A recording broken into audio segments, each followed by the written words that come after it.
السلام عليكم ورحمة الله.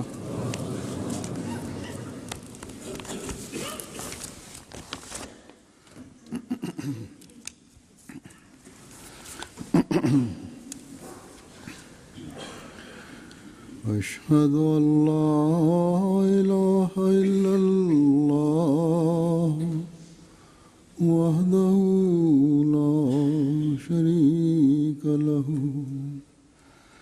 وأشهد أن محمدًا عبده ورسوله أما بعد فأعوذ بالله من الشيطان الرجيم بسم الله الرحمن الرحيم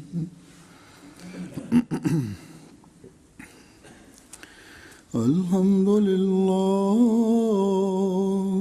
رب العالمين الرحمن الرحيم مالك يوم الدين إياك نعبد وإياك نستعين اهدنا الصراط المستقيم صراط الذين أنعمت عليهم غير المغضوب عليهم ولا الضالين.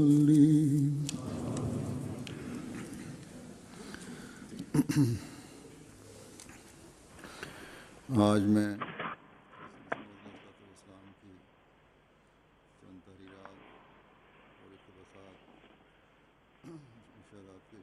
Heute werde ich einige Auszüge aus den Schriften des verheißenen Messias a.s.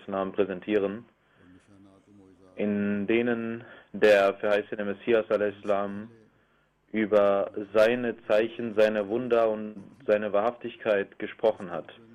Doch bevor ich das tue, möchte ich etwas über die letzte Freitagsansprache sagen. In der letzten Freitagsansprache habe ich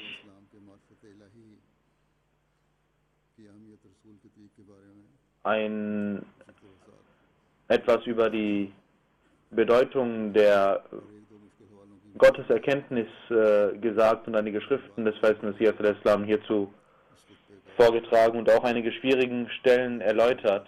Aber danach, als ich die englische Übersetzung dieser Freitagsansprache las und auch die Freitagsansprache in Schriftform vor mir lag, habe ich bemerkt, dass ich ein Zitat nicht gänzlich erklären konnte, weswegen vielleicht in einigen Sprachen, die übersetzt worden sind, die Übersetzer vielleicht etwas Schwierigkeiten hatten. Genauso gab es auch Schwierigkeiten bei der Transkribierung dieses Textes. Deswegen werde ich einen Teil dieses Zitats zunächst vortragen und in einfachen Worten die Erklärung dieser Stelle vortragen. Denn die Schriften des verheißenen Messias a.s. und seine Worte sind von tiefer Bedeutung und man muss sich damit auseinandersetzen, um diese zu verstehen. Der verheißene Messias a.s. erläutert, dass ohne Gotteserkenntnis gute Taten nicht möglich sind, und dazu sagt er, Wissen und Gotteserkenntnis sind die Wege, die Gott dazu vorbereitet hat, um den Islam in der Tat und wahrhaft zu verstehen. Und obwohl es auch andere Wege gibt, um den Islam zu erkennen, zum Beispiel das Fasten, das Beten und über 600 Gebote Gottes, doch die Majestät Gottes und seine Erkenntnis, die Erkenntnis seiner Eigenschaften, seiner majestätischen und seiner schönen Eigenschaften sind der Weg, um ihn zu erkennen. Denn jemand, der die Gotteserkenntnis nicht besitzt, kann nicht in der Lage sein, wahrhaft zu beten oder zu fasten oder Gott anzubeten oder andere guten Dinge zu machen. Denn alle guten Werke beruhen auf Gottes Erkenntnis. Und alle anderen Wege sind Wege, die aus der Gotteserkenntnis herausspringen und durch diese genährt werden. ये इक़्तिबास बड़ा अहम है, इसलिए मैंने ज़रूरी समझा कि आम आदमी के समझने के लिए भी Dieses Zitat ist sehr wichtig, deswegen habe ich als wichtig erachtet, dass man auch dieses Zitat für den einfachen Zuhörer erläutert. Das erste, was der verheißene Messias al-Islam sagt, ist, dass die Bedeutung und Wichtigkeit des Islam nur dann verstanden werden kann, wenn diese Person, die den Islam verstehen will, tief hineinblickt in das Wissen des Islam und in die Weisheit des Islam. Oder nur dann davon wirklich wahrhaft erkennen kann, was der Islam bedeutet, wenn der Mensch versucht, dass man Wissen und Weisheit erlangt. Der verheißene Messias sagt also, dass um den Islam zu erkennen, gibt es verschiedene Wege. Und die Wahrhaftigkeit und Bedeutung des Islam kann nur jemand verstehen, der diese Wege begeht. Es gibt unzählige Wege, mit denen man den Islam erlangen und erreichen kann. Und nur dann, wenn man diese Wege begeht, kann man den Islam auch verstehen. Dazu gehört das Gebet, das Fasten, das Dua und alle anderen Gebote Gottes, die im Heiligen Koran festgesetzt sind und ungefähr über 600 solche Gebote existieren im Heiligen Koran. Doch, sagt der verheißene Messias, ihr könnt weder verstehen, was das Gebet ist, noch verstehen, was das Fasten ist, also was in der Tat und wahrhaft das Gebet und das Fasten bedeuten. Und ihr könnt auch nicht die Pflicht des Betens und des Fastens erfüllen und das Dua, das Bittgebet erfüllen. Noch könnt ihr andere Gebote des Heiligen Koran in Wahrheit verstehen und die Tiefe dieser Gebote erlangen, ohne die Bedeutung, die Erkenntnis zu besitzen, dass Gott groß und majestätisch ist. Und wenn ihr das Wesen Gottes versucht habt, eine Erkenntnis über das Wesen Gottes zu erlangen und Gottes Erkenntnis besitzt und wisst, dass er in der Tat der alleinige Gott ist, dann könnt ihr dieses Wissen erlangen. Dann sagt der verheißene Messias, Gott hat verschiedene Eigenschaften und Attribute, die sowohl seine Schönheit als auch seine Majestät beschreiben. Um diese Eigenschaften zu verstehen, solange ihr diese Eigenschaften nicht versteht und Erkenntnis darüber besitzt, könnt ihr keine guten Werke tun. Wenn ihr die Attribute Gottes verstanden habt und in der Tat verstanden habt, nur dann könnt ihr diese guten Werke in der Tat vollbringen. Quasi ist das Gebet und das Fasten und andere Gebote, ihr Geist besteht in der Gotteserkenntnis. Wenn ihr die Gotteserkenntnis besitzt, könnt ihr ihren Geist verstehen. Und Allah sagt im Heiligen Koran, Kulla yawmin huwa fi sha'n. Jede Minute, die anbricht, ist ein Zeugnis seiner neuen Majestät. Diese Sache zu verstehen ist sehr wichtig, denn um die Gottesdienste des Islam zu verstehen, um die Gebote Gottes zu verstehen, ist das Grundlegende die Majestät Gottes, die Erkenntnis über die Majestät und die Erhabenheit und die Größe Gottes, das Wissen um die Einheit Gottes, das Wissen um die majestätischen und schönen Eigenschaften Allahs und wie sie an den Tag gebracht werden und wie sie zustande kommen und wie sie aufblitzen. Diese Kenntnis über die Eigenschaften ist die Grundlage für Gottes Erkenntnis. Oder das Bestreben nach dem Wissen, das Bestreben nach der Erkenntnis, denn man kann vielleicht nicht völlige Erkenntnis darüber besitzen, aber man kann versuchen, dass man seine Gebete, seine Gottesdienste und die Befolgung der Gebote auf der Grundlage beruhen lässt, dass man Gottes Eigenschaften versucht zu verstehen, zu erkennen. Denn alle Gebote Gottes erfordern, dass man diese Gotteserkenntnis besitzt, um sie wahrhaft durchführen zu können. Der verheißene Messias al-Islam sagt, jemand, der dies nicht kennt, der kein Wissen besitzt und wer nicht weiß, was Gottes Erkenntnis bedeutet, was die Einheit Gottes in der Tat bedeutet, dass die Einheit seines Wesens, seiner Eigenschaften. Diese Person kann nicht verstehen und die Pflicht des Betens und des Fastens erfüllen oder die Pflicht des Bittgebets oder der Spende erfüllen, ohne diese Erkenntnis zu besitzen.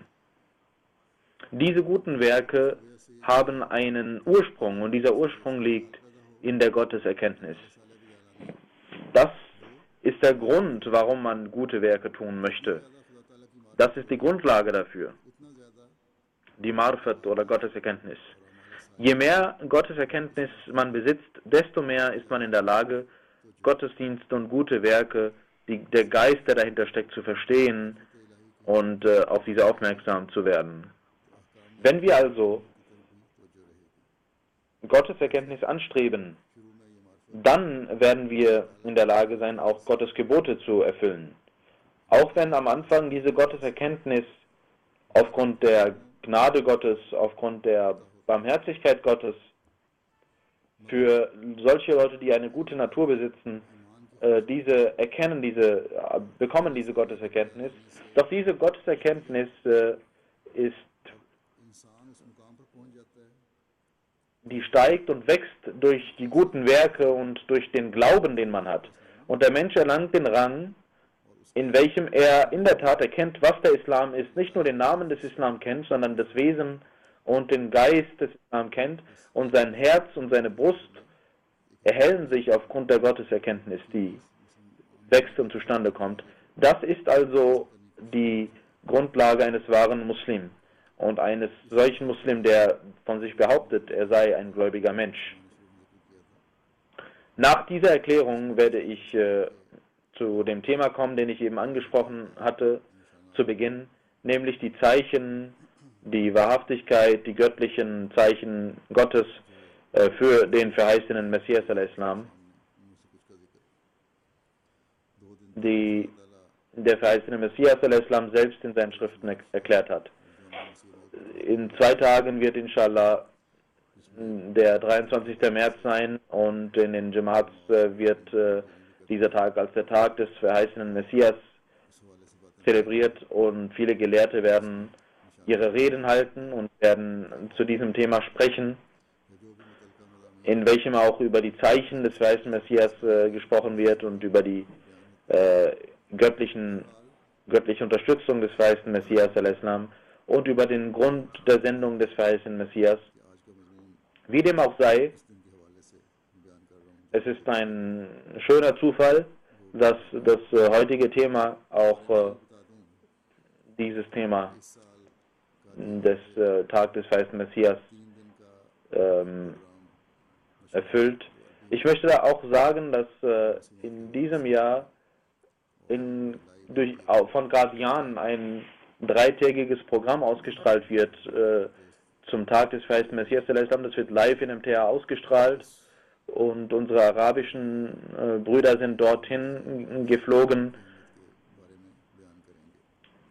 um die Bedeutung dieses Tages zu erklären, und in diesem Programm werden sie das tun. Aus Guardian wird dieses Programm inshallah live ausgestrahlt werden. Und inshallah, ich hoffe, dass auch ich am Sonntag meine Botschaft zu diesem Programm schicken werde und auch die Mitglieder der Jamaat sollten versuchen, daraus Nutzen zu ziehen und davon zu profitieren. Nun werde ich einige Zitate des verheißenen Messias al-Islam vortragen über die Wahrhaftigkeit des verheißenen Messias. Er sagt über das Zeichen der Sonnen- und Mondfinsternis, welche für ihn stattfand. Der verheißene Messias sagt, in Dar Qutni gibt es ein Hadith, Imam Bakr sagt, Inna li Mahdiyana ayatayni lam takuna munzu khalqus samawati wal arda yankasifu al-qamaru bi awwali laylatin min Ramazani wa tankasifu ash-shamsu fi an-nisfi min. Die Übersetzung lautet: Für unseren Mahdi gibt es 2 Zeichen, und diese Zeichen sind nicht zustande gekommen, seitdem Gott Himmel und Erde erschaffen hat. Für einen Propheten sind diese Zeichen niemals zustande gekommen. Das erste Zeichen ist, dass für den Mahdi den verheißenen Mahdi, verheißenen, versprochenen Mahdi, der Mond sich verfinstern wird in der ersten Nacht, also in der 13. Und die Sonnenfinsternis wird in dem mittleren Tag, also in dem Ramazan, in dem 28. Ramazan stattfinden. Und ein solches Ereignis ist seit dem Erschaffen des Universums niemals zustande gekommen für die Wahrhaftigkeit eines Gesandten oder Propheten. Nur für den Mahdi, den verheißenen Mahdi, wird dieses Zeichen in Erfüllung gehen. Und alle englischen und Urdu-Zeitungen und alle Astronomen sind Zeugen davon, dass zu meiner Ankunft vor 12 Jahren diese Sonnen- und Mondfinsternis im Ramadan stattfand. Und in einem anderen Hadith heißt es, dass diese Finsternis zweimal stattfinden wird. Genauso ist es geschehen. Zum einen hier in diesem Lande und zum anderen in Amerika. Und beide Male an denselben Daten, wie sie bekannt gegeben wurden in dem Hadith. Und ob da zu diesem Zeitpunkt es keinen anderen Menschen gab, der von sich behauptete, er sei der Mahdi und der Messias, außer mir gab es keinen, der tausende Flugblätter verbreitete in Urdu und Farsi und Arabisch, um dieses Zeichen zu bekunden. Deswegen war dieses Zeichen allein für mich gedacht. Der zweite Beweis dafür lautet, dass vor 12 Jahren dieses Zeichen, 12 Jahre bevor dieses Zeichen kam, hat Allah mir bereits bekannt gegeben, dass er dieses Zeichen für mich bringen wird. Und ich habe es in Barahin Ahmadiyya geschrieben, bevor diese Zeichen kamen. Und hunderttausende Menschen haben dies gelesen. Es gibt Leute, die heute Argumente vorlegen über die Finsternis und irgendwelche Behauptungen an den Tag bringen. Aber diese Besonderheit, die der verheißene Messias sagt, ist, dass er dieses bekundet hatte, noch bevor dieses Zeichen kam. Dann sagt der verheißene Messias weiter über dieses Zeichen. Dieses Hadith zeigt eine unvorhergesehene und eine ungesehene Tatsache, die vor 1400 Jahren bekannt gegeben wurde, dass zur Zeit des verheißenen Messias und Mahdi im Ramadan in der 13. Nacht die Mondfinsternis stattfinden wird und im selben Monat am 28. Tag die Sonnenfinsternis. Und dieses Zeichen ist nicht erschienen für irgendjemanden, außer für den kommenden Mahdi. Und es ist offensichtlich, dass dieses Zeichen aus dem Ghaib, aus dem Ungesehenen, nur ein Prophet und ein Gesandter Gottes bringen kann. Allah sagt im Heiligen Koran, La yudhiru ala ghaibihi ahadim illa man istara min ar-Rasul. Denn das heißt, Gott gibt niemanden außer seinen Gesandten die frohe Kunde über Zeichen. So seht, dass dieses Zeichen in Erfüllung gegangen ist und diese Behauptungen, dass das Hadith Saif sei und schwach sei oder Imam Bakir nicht die Wahrheit gesagt hätte, ist eine Lüge, denn diese Menschen möchten nicht, dass ein Zeichen des heiligen Propheten sallallahu alaihi wasallam in Erfüllung geht oder das Zeichen des heiligen Koran in Erfüllung geht. Also ist dieses Zeichen der Wahrhaftigkeit gemäß den Prophezeiungen des heiligen Propheten sallallahu alaihi wasallam geschehen. Der verheißene Messias sagt, die Welt neigt sich ihrem Ende zu, aber die Menschen streiten sich immer noch und sagen, dass dies nicht die Endzeit sei. Und welches Hadith kann richtiger sein als dieses, welches auch die Muhaddithin nicht angeprangert haben, sondern das Hadith hat selbst über ihre Wahrhaftigkeit und ihre Authentizität Zeugnis abgelegt, weil sie in Erfüllung gegangen ist. Denn das ist ein göttliches Zeichen von großer Majestät, welches von tausenden Ulama, Gelehrten und Muhaddithin vorhergesagt worden war. Und sie stiegen zu den Kanzeln und weinten und sagten, dass dieses Zeichen kommen wird. Und der Maulvi von Lakuke hat dieses Zeichen zuletzt in Al-Hawarul Akhir zitiert. Und in diesem Buch hat er gesagt, das ist ein Punjabi-Vers, welcher übersetzt bedeutet, dass im Ramadan in der 13. Nacht die Sonnenfinsternis stattfinden wird. Dann gibt es einen anderen Vers, in dem ein Gelehrter sagt, das ist ein persischer Vers,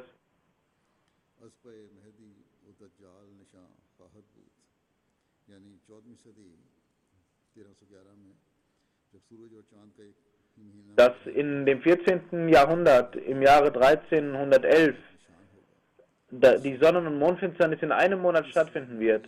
Und dann wird der Mahdi kommen und das wird das Zeichen für den Mahdi und für den Dajjal sein.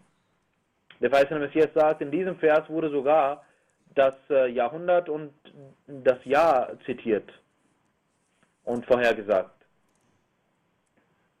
In diesem Vers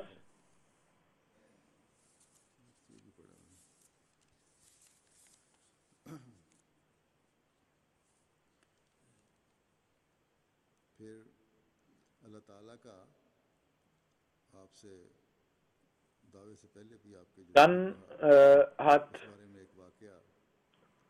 Allah auch vor der Bekanntgabe, vor dem Anspruch, der verheißene Messias und Mahdi zu sein, hat Allah ihm Zeichen gegeben und Allah hat ihm das Zeichen gegeben, dass der verheißene Messias zitiert und sagt, mir wurde gesagt, dass mein Vater nach dem Sonnenuntergang sterben wird.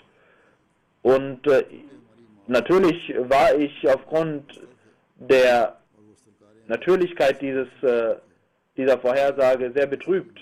Und ich dachte, dass er war, der mich ernährte, der mir zu essen gab und der Einkommen hatte. Und deswegen kam der Gedanke, was denn nach seinem Tode passieren würde. Und in meinem Herzen verspürte ich Betrübnis, was denn nun geschehen würde und dass ich nun arm sein würde. Und das geschah innerhalb von Bruchteil einer Sekunde in meinem Gehirn, in meinem Herzen. Und ich hörte die Offenbarung Gottes, Alaysallahu begafin abdahu. Genügt Gott nicht für seinen Menschen? Nach dieser Offenbarung war mein Herz standhaft, als ob auf einmal ein Balsam auf mein Herz gelegt worden sei. Und Gott gab mir die Botschaft, dass er mit mir sein würde. Bedauernswert sind die Leute, die trotz dieser Offenbarungen, die trotz dieser Offenbarungen sagen, dass diese Offenbarungen nicht stimmen und dass sie von Satan kommen. Denn ihnen nützen diese Offenbarungen nicht. Aber ich schwöre bei Gott, dass ich an diesen Offenbarungen genauso glaube wie an den Heiligen Koran und wie an die anderen Bücher Gottes.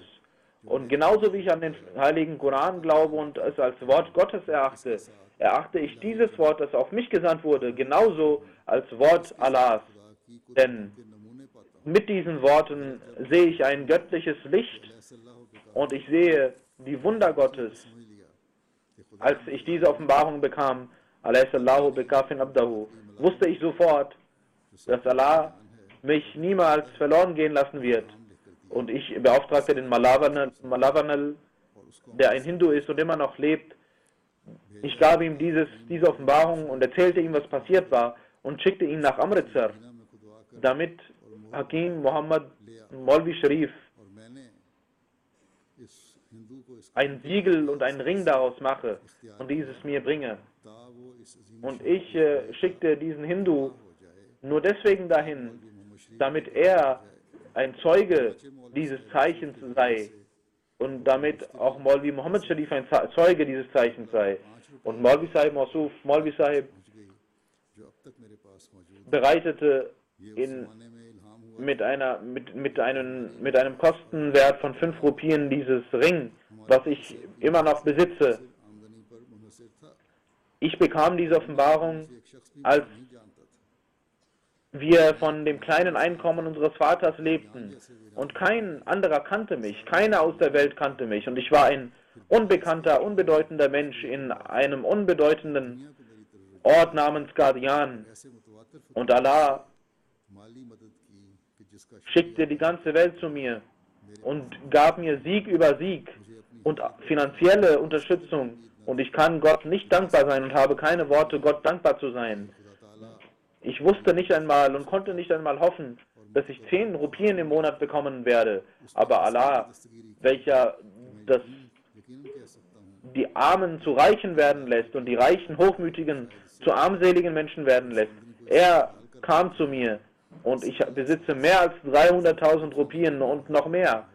Und jeder sollte wissen, dass seit Jahren monatlich allein schon in der Küche 1.500 Rupien ausgegeben werden und auch für Schulen und für Bücher und für andere Dinge wird dieses Geld aufgewandt. Schaut, wie diese Offenbarung, mit welcher Majestät diese Offenbarung Gottes in Erfüllung gegangen ist. Kann das ein Lügner tun? Kann das jemand tun, der von Satan Dinge hört? Nein, das sind Worte Gottes, welcher Majestät und Glanz besitzt. Wenn ihr nicht daran glaubt, dann sollt ihr meine Post betrachten und ihr seht, wie Allah mich unterstützt durch seine Zeichen und auch durch Finanzen. Dieses Langar des verheißenen Messias al-Islam, diese Küche des verheißenen Messias al-Islam ist durch die Gnade von Allah in der ganzen Welt etabliert. Auch hier, wegen des Khilafats, ist hier dieses Langar etabliert. Das ist ein wichtiger Bestandteil des Werkes des verheißenen Messias al-Islam. Deswegen sollten die Zuständigen des Langars und der Ziyafat hier müssen darauf achten, dass jeder Gast versorgt wird. Natürlich darf man nicht verschwenden, aber jeder Gast, man muss richtig planen, aber man darf niemals geizig sein, denn das ist nicht ihr Langar, sondern es ist das Langar und die Küche des verheißenen Messias al-Islam. Ich bekomme manchmal Beschwerden über Ziyafat, über die Ziyafat-Mannschaft oder über die Amtsinhaber. Diese sollten darauf achten, in der ganzen Welt und vor allem hier.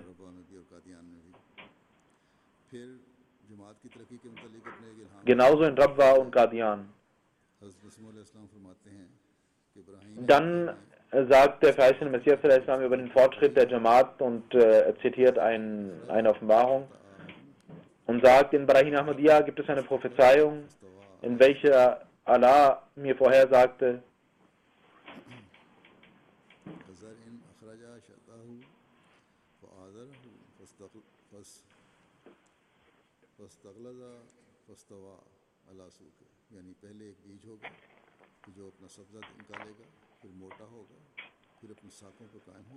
zunächst wird ein Samen vorhanden sein, der wachsen wird und der etabliert werden wird.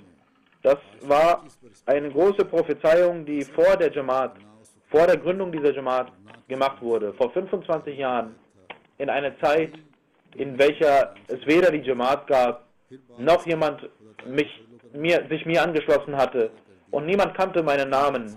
Danach hat Allah seine Segnungen gezeigt und eine Jamaat gegründet, die größer ist als 300.000. Damals hat der verheißene Messias al-Islam dies gesagt.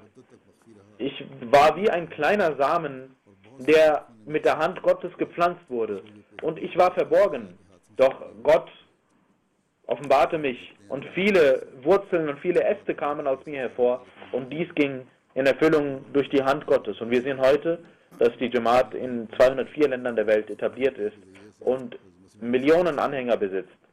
In jeder Ecke der Welt wird die Botschaft des verheißenen Messias al-Islam durch MTA verbreitet. Dann sagt der verheißene Messias al-Islam an einer anderen Stelle über ein Zeichen. In Barahin Ahmadiyya wurde prophezeit,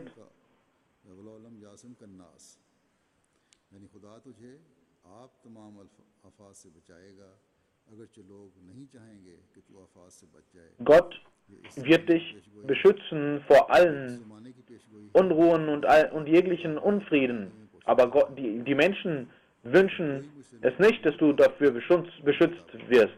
Diese Offenbarung kam von Gott, als niemand sich mir angeschlossen hatte und ich weder Freunde noch Feinde hatte. Es gab nicht einmal Feinde, die ich besaß. Niemand kannte mich. Dann sagte der verheißene Messias danach, als ich bekannt gab, der verheißene Messias zu sein, waren alle Molvis wie Feuer gegen mich. Und ein Priester namens Dr. Martin Clark klagte mich des Mordes an. Und ich wusste, dass die Molvis von Punjab mein Blut wünschen. Und sogar durch einen Feind des heiligen Propheten sallallahu alaihi wasallam, sogar einen Feind des heiligen Propheten sallallahu alaihi wasallam besser erachten als mich, denn durch diesen Priester, sie haben diesen Priester unterstützt und haben gebetet, dass der Priester siegen würde. Ich habe mitbekommen, dass sie nachts beteten in den Moscheen: O Allah, gib diesem Priester einen Sieg. Doch Gott hörte nicht auf sie, weder auf den Kläger noch auf die Betenden. Diese Gelehrten sind Leute, die von sich behaupten, sie seien Unterstützer des Glaubens und ein ganzes Volk steht hinter ihnen. Sie versuchten alles, um mich zu erhängen, und ein Feind Gottes und ein Feind des Propheten war es, durch den sie versuchten, mich zu stürzen. Und auf natürliche Weise kommt der Gedanke, dass diese Molvis des Volkes nach meinem Blut trachteten. Und wer rettete mich vor diesem Feuer? Obwohl 8, 9 Zeugen gegen mich hervorkamen. Die Antwort lautet: jenes Wesen unterstützte mich, welches mir vor 25 Jahren prophezeit hatte: Das ganze Volk wird gegen dich sein und wird versuchen, dich zu töten, aber ich werde dich beschützen. Und das steht in Barahin Ahmadiyya vor 25 Jahren niedergeschrieben. Und die Offenbarung lautet folgendermaßen, nämlich: Allah hat dich beschützt und dich freigestellt vor jener Klage, die gegen dich erhoben worden ist. Schauen Sie, wie diese Offenbarung auch heute in Erfüllung gegangen ist. Der Urenkel von Dr. Martin Clark hat heute bezeugt und gesagt, mein Urgroßvater war falsch und Mirza Ghulam Ahmad Qadiani hat die Wahrheit gesagt. Das wurde auch genauso aufgenommen. Dann sagt der verheißene Messias al-Islam, Maulvi Ghulam Rasul Ghulam Dastagir hat gegen mich in Ludhiana ein Flugblatt in Form von einem Mubahla, von einem Gebetsduell veröffentlicht, und auf Seite 26, 27 hat er dieses Fluchgebet auf mich gesprochen und gesagt: O Allah, du hast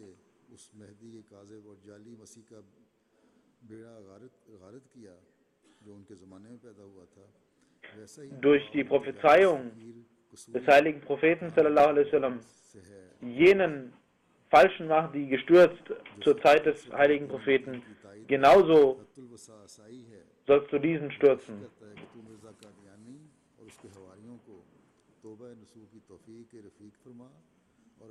Und du sollst dem Mirza Qadiani und seinen Anhängern die Möglichkeit geben, dass sie den Islam annehmen, und wenn sie dies nicht tun, dann sollst du sie vernichten. So betete er.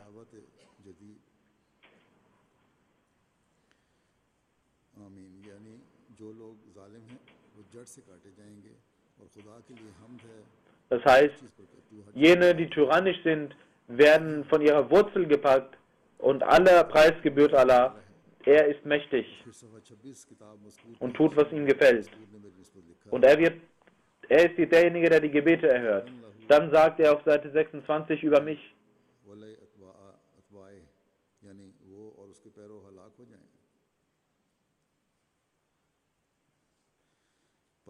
Er und seine Anhänger werden vernichtet werden.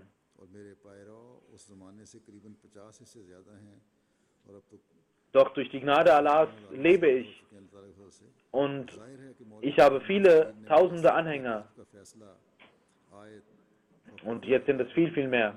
Und Ghulam Dastagir hat gesagt, dass das Zeichen meiner Wahrhaftigkeit oder Lügnerschaft darin bestehen wird, dass ich getötet würde und dass ich an der Wurzel gepackt würde und vernichtet werden würde. Und jeder weiß, was dieser Vers bedeutet, den er zitiert hat. Es hätte also sein müssen und passieren müssen, dass der Lügner gefasst würde.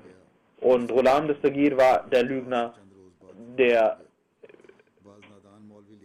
bereits starb, bevor sein Buch veröffentlicht worden war. Und jeder weiß dies.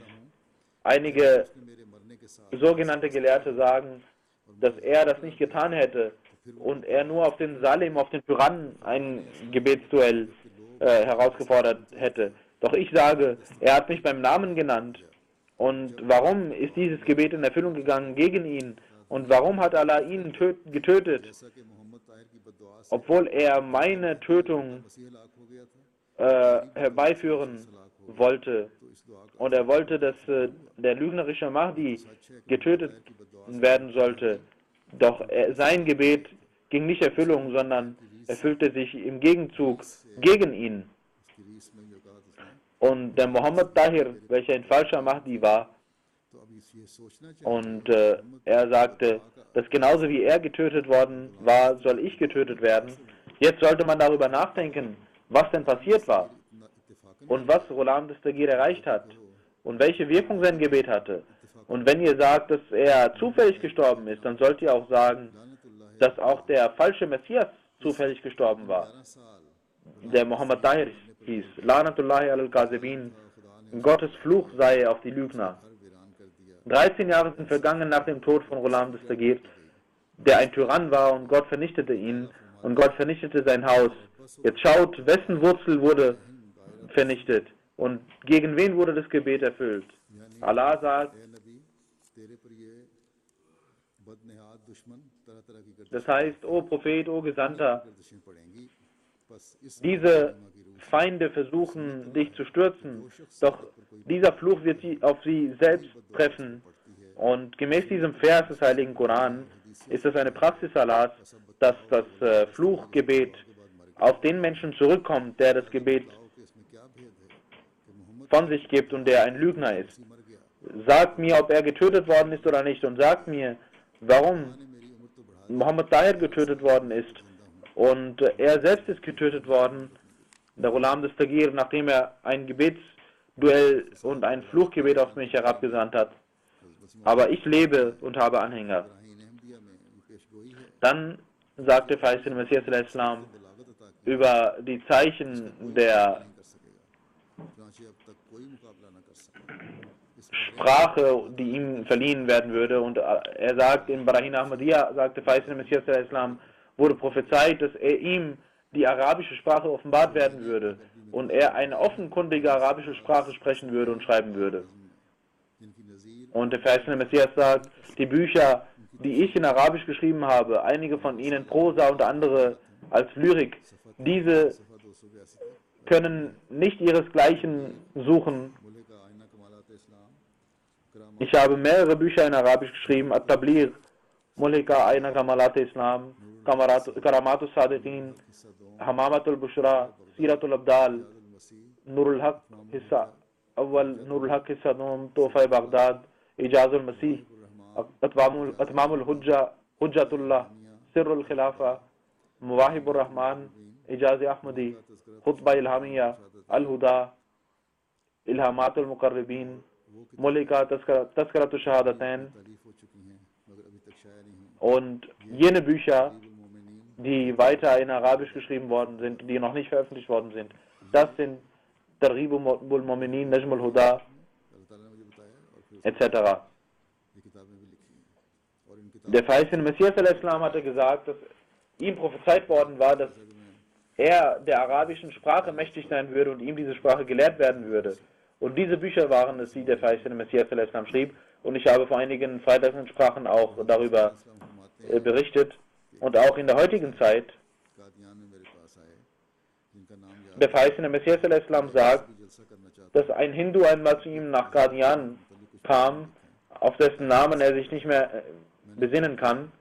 Er sagte, ich möchte eine Veranstaltung machen und Sie sollten auch über ihre Religion einen Artikel schreiben, dieser sollte vorgetragen werden in dieser Versammlung. Und er sagte, ich habe keine Kraft und ich kann nicht. Der verheißene Messias al-Islam sagte, ich habe keine Kraft, außer die Kraft, die ich von Gott bekomme. Ich betete zu Gott und sagte, oh Allah, du sollst mir die Möglichkeit geben, einen Artikel zu schreiben, der über alle anderen siegen würde. Und ich hörte und sah, wie Allah mir einen Geist einhauchte und eine himmlische Kraft kam über mich. Und meine Freunde wissen, dass ich alles ungeplant schrieb und so schnell schrieb und die ganze Zeit weiterschrieb, dass nicht einmal der Schreiber mitkam, der dieses kopierte. Und als ich mit meinem Artikel zu Ende war, hörte ich von Allah, Mazmun Bala Raha, dein Artikel ist überlegen über alle anderen Artikel gewesen. Und als dieser Vortrag gehalten wurde, hörten alle aufmerksam zu und alle waren wie in eine Trance versetzt. Und selbst die Hindus sagten, dieser Artikel ist überlegen über alle anderen Artikel.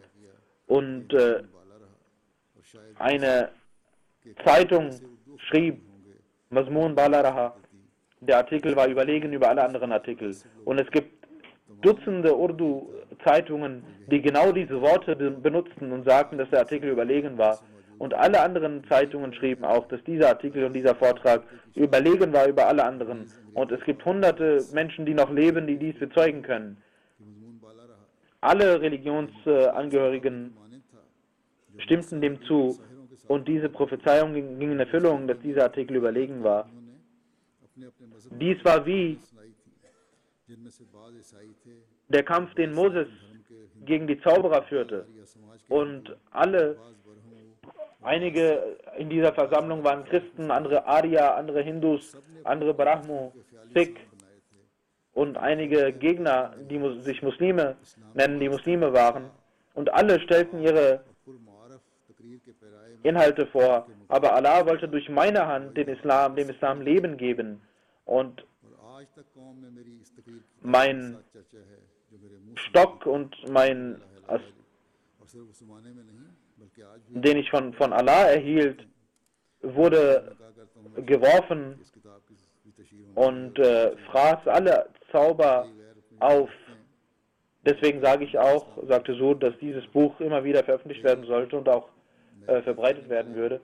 Viele haben die Schönheit des Islam durch dieses Buch bekannt und schreiben mir auch. Und viele, die das Bad machen, die ich frage, was hat euch beeindruckt? Sie sagen, die Philosophie der Lehren des Islam hat uns beeindruckt und hat uns dazu aufgerufen, den Islam anzunehmen, die Jamaat anzunehmen. Der verheißene Messias al-Islam sagt, diese Prophezeiungen und Offenbarungen, dass ich dich nicht alleine lassen werde, diese gingen in Erfüllung. Und ihr seht, dass alle gegen mich waren und Gott eure Gebete nicht erhörte, sondern meine Gebete erhörte. Jeder Stein, der gegen mich geworfen wurde, jeder Stein wurde von Gott aufgefangen. Jedes Pfeil, das gegen mich ausgestoßen wurde, hielt Allah mit seiner Hand auf. Ich war nichts, doch Gott gab mir so viel Ruhm, dass hunderttausende Menschen sich mir anschlossen. Dann sagt Allah in seiner Offenbarung, wenn mein Sieg ereilen wird und in Erfüllung gehen wird und die Menschen sich dir anschließen werden und du finanzielle Unterstützung bekommen wirst, dann wird den Feinden gesagt werden, schaut, sind diese Zeichen nicht in Erfüllung gegangen, für die ihr Eile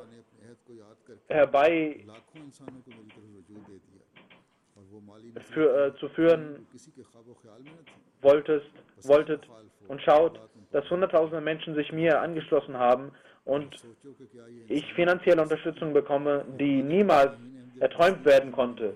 O ihr Feinde, kann das ein Plan eines Menschen sein? Diese Prophezeiungen wurden in Barahin Ahmadiyya niedergeschrieben. Und es war lächerlich, diese Prophezeiungen zu machen, wenn sie weltlich wären. Und ich hatte überhaupt kein Gewicht und hatte überhaupt keine Bedeutung. Wer kann denn beweisen, dass tausende Menschen damals sich mir angeschlossen hatten? Als Barahin Ahmadiyya veröffentlicht wurde, war ich so unbekannt, dass in Amritsar ein Priester, der Rajab Ali hieß, dieser veröffentlichte dieses Buch und ich selbst ging dorthin alleine nach Amritsar, reiste ich dorthin, um dieses Buch zu veröffentlichen. Und niemand fragte mich auf dem Weg, wer du bist. Und ich hatte überhaupt keine Bedeutung und war unbekannt. Auch die Arya von Qadian, die Arya-Hindus sind Zeugen davon. Und es gibt auch Aryas, die mich begleiteten damals zu Rajab Ali, zu dem Priester, wo das Buch Barahin Ahmadiyya veröffentlicht wurde. Und und der Priester war sehr verwundert, als er dies las und sagte, wie kann ein so einfacher, bedeutungsloser Mensch denn Ruhm bekommen? Aber das waren Worte Gottes und nicht meine Worte. Und sie gingen zu ihrer Zeit in Erfüllung und sie gehen immer noch in Erfüllung. Und die Leute waren verwundert darüber. Und durch die Gnade von Allah gehen diese Prophezeiungen mit großer Majestät immer noch in Erfüllung.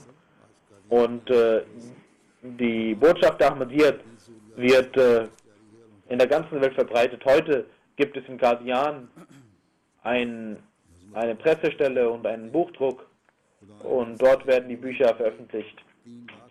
Der verheißene Messias al-Islam sagt, Allah hat über 300.000 Zeichen vom Himmel herabgesandt, um meine Wahrhaftigkeit zu zeigen, und Gott zeigte die Sonnen- und Mondfinsternis.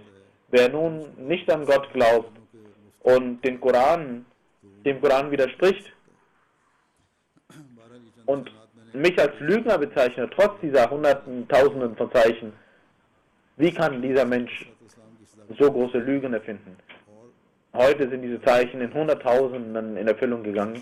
Sie sind Zeichen der Wahrhaftigkeit des verheißenen Messias al-Islam. Und diese Zeichen gehen bis heute durch die Gnade von Allah in Erfüllung. Und tausende Menschen sehen diese Zeichen und schließen sich der Jamaat an und machen das Bett. Sie machen das Bett des wahren Liebenden des heiligen Propheten sallallahu alaihi wasallam.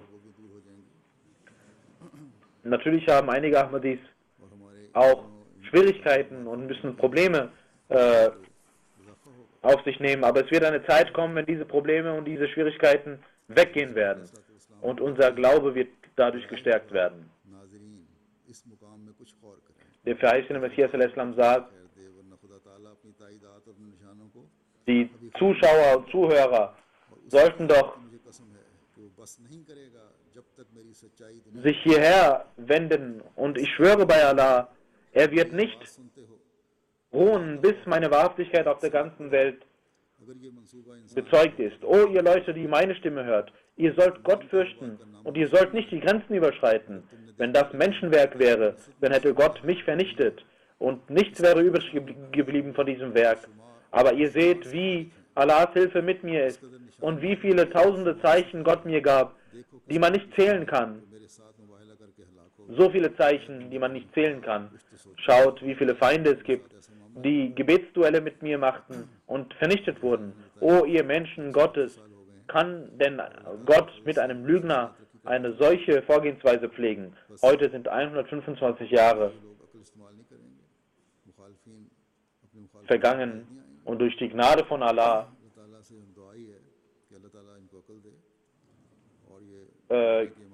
gehen diese Zeichen immer wieder in Erfüllung. Wir beten, dass Allah den Feinden Weitsicht gibt und sie den verheißenen Messias, den Imam der Zeit, erkennen. Denn wenn Allah sich dieser Menschen annimmt, dann werden sie wie Staub und Asche vergehen. Sie werden wie ein verdorrener Zweig sein. Möge Allah es so wenden, dass sie den verheißenen Messias erkennen.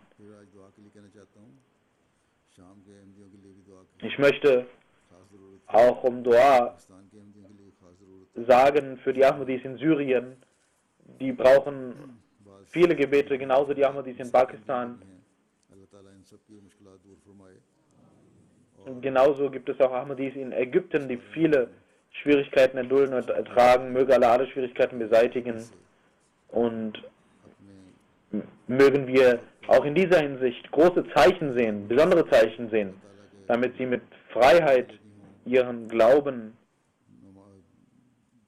leben können, Gott anbeten können, ihre Gottesdienste verrichten können. Wir dürfen nicht beten, wir dürfen nicht unsere Gottesdienste verrichten. Möge Allah diese Schwierigkeiten beseitigen. Ich werde nach den Gebeten ein Janaza-Reib verrichten von Latifa Elias Saib aus Baltimore, Vereinigte Staaten von Amerika, die am 9. März 2014 verstorben ist, in Alillahi wa inna ilaihi raji'un. Frau Latifa Elias war eine afroamerikanische Ahmadi-Frau, welche vor mehr als 50 Jahren die Ahmadiyyat annahm. Sie war 76 Jahre, als sie verstarb. Sie war eine sehr aufrichtige, eine einfache Frau, die das Khilafat liebte, die Moschee immer aufsuchte. Jamal Elias ist ihr Sohn, der auch ein aufrichtiger Ahmadi ist. Der Sadr Jamaat dort schreibt, sie war eine sehr einfache und bescheidene Frau und sie säuberte die Moschee stundenlang und machte die Moschee sauber damit, und sie kam zu einer Zeit, in der keiner sie sehen sollte, damit niemand darüber nachdenken und denken sollte, dass sie es für jemanden tut. Sie kam 2 Stunden vor dem Aftar im Ramazan in die Moschee und machte die Moschee sauber und beschwerte sich niemals, warum die Leute irgendetwas verdreckten. Und sie sagten, du sollst den Dienst an den Glauben als eine Segnung Allahs betrachten. Auch im Alter von 70 Jahren kam sie zu Fuß zur Moschee, und wenn ein Ahmadi auch sein Auto anhielt, um sie dahin zu bringen, sagte sie nein, sie möchte zu Fuß zur Moschee gehen, weil das ein Grund, eine fromme Tat ist, zu Fuß zur Moschee zu gehen. Sie war Sekretär Mal 2 Jahre lang der Lajna und Sekretär Khidmat Khalq. Sie hatte keinen Argwohn gegen irgendjemanden. Sie war auch sehr aufrichtig und liebevoll zu Kindern und hörte sich die Freitagsansprachen sehr aufmerksam an und sagte auch anderen Menschen, dass sie MTA hören sollten. Als ihr Sohn Jamal Elias einige Tage nicht die Moschee aufsuchen konnte, fragte sie ihn, was los sei, und er sagte, dass er eine neue Arbeit hat, und sie ermahnte ihn, dass er niemals das Gebet und das Jumma vernachlässigen sollte, und er sagt, dass er dann teilweise auch im Fahren die Freitagsansprache der Ansprache zuhörte.